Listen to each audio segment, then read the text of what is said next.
Hello, my fellow YouTube dreamers. It's your girl, Magic Mistress here, and I'm going to be talking about maladaptive daydreaming. I have learned so many things in the past year about daydreaming because I learned how to shift my focus in viewing it when I decided to quit. After this year, I can honestly say I don't think I will ever fully quit this because I have realized it's a gift.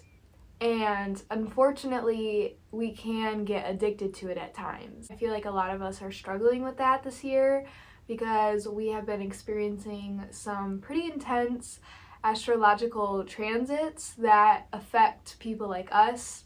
I first want to get into these transits because if you have been struggling to stay clean, just falling down and getting in the tunnel vision of when you're really in this and it affects your life, I just want you to know that you are not alone.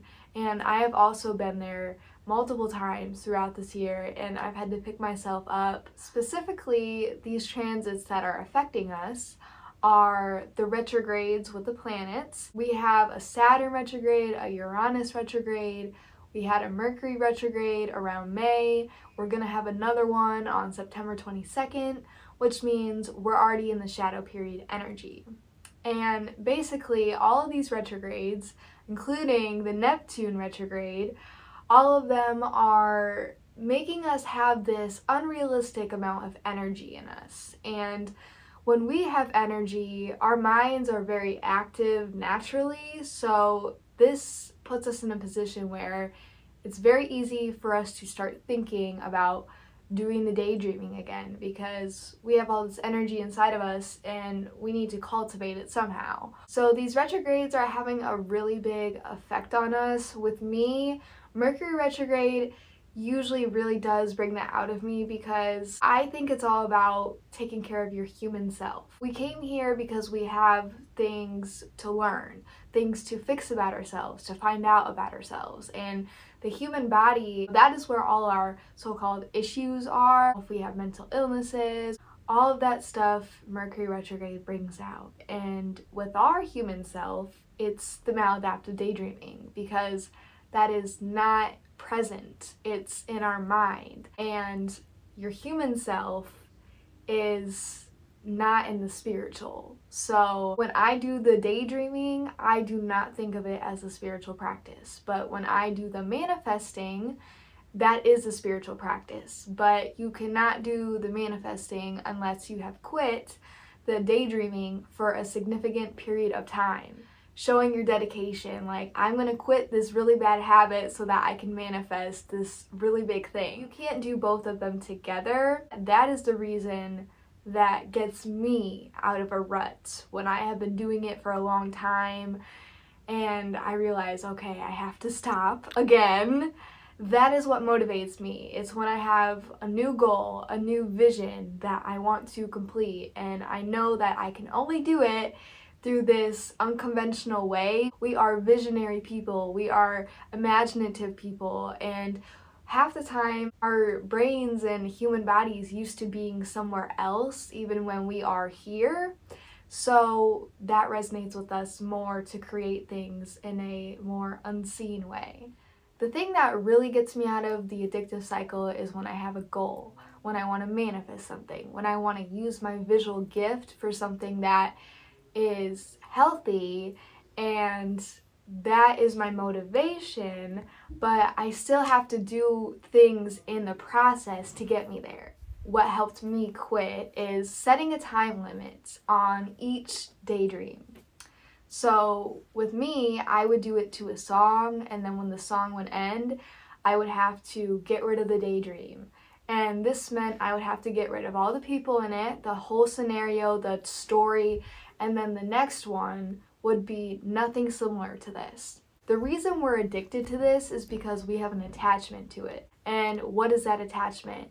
It's the characters we create. It's a story that we get sucked into. So if you change the story every 5 minutes or so, you're not going to be attached to it, but you're still going to be allowing yourself to live out this expansive energy. And you may even be surprised with yourself. I mean, half the time when I was doing it, I was like, wow, I'm really impressed with myself that I could come up with a story that complex in the matter of 5 minutes and be entertained. It's a way to do it without feeling guilty, and you know that you're doing the steps to help yourself quit in the process. Another thing that helped me quit was changing your environment that you do it in. And if you are not able to do this, you can take an object and put it in front of your view so that when you are doing this, it is a conscious reminder that you are doing it. But if you are able to go in a different room, that is the best, because our brain registers sensory images all day, and when you do something like this and your eyes are visually seeing around you, your same place that you sleep in or you eat breakfast, your brain is registering that you do this all the time because you're doing it in your home. I would say take a picture frame, put it in front of you. We don't want to feel guilty in this process.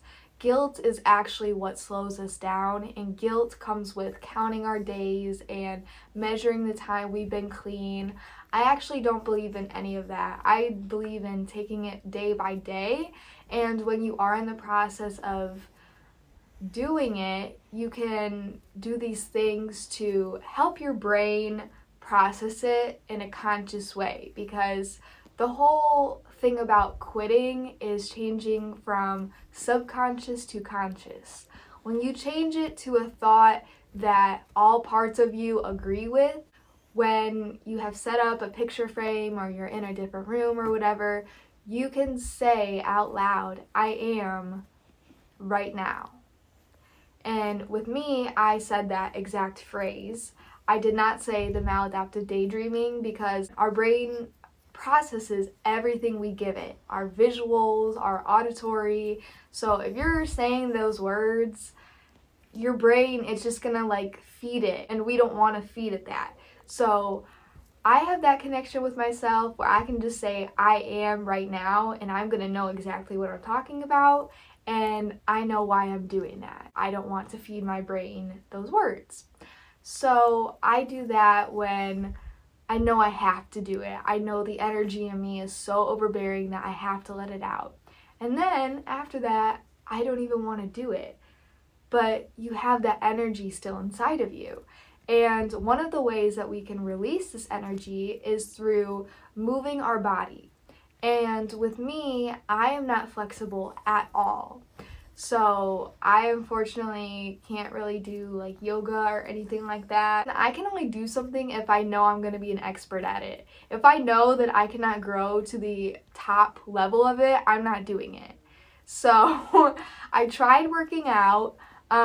It did kind of help with the urges, but not really. Stretching, I'm not really flexible, but the main thing that changed my life in this process was doing backbends. This was something that my intuition just told me one day.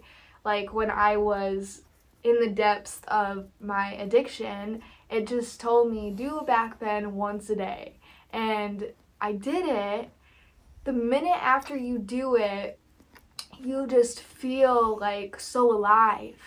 Like the energy that you feel that makes you want to do the daydreaming, it doesn't get transmitted into nothing. It gets transformed into Kundalini energy, which is after you get out of the backbend, you are still feeling like all of the energy is inside of you, but it's turned into something positive. The way energy cannot be created or destroyed, when we maladaptive daydream, usually afterwards you're either really amped up or you're really tired. There's never like a balance.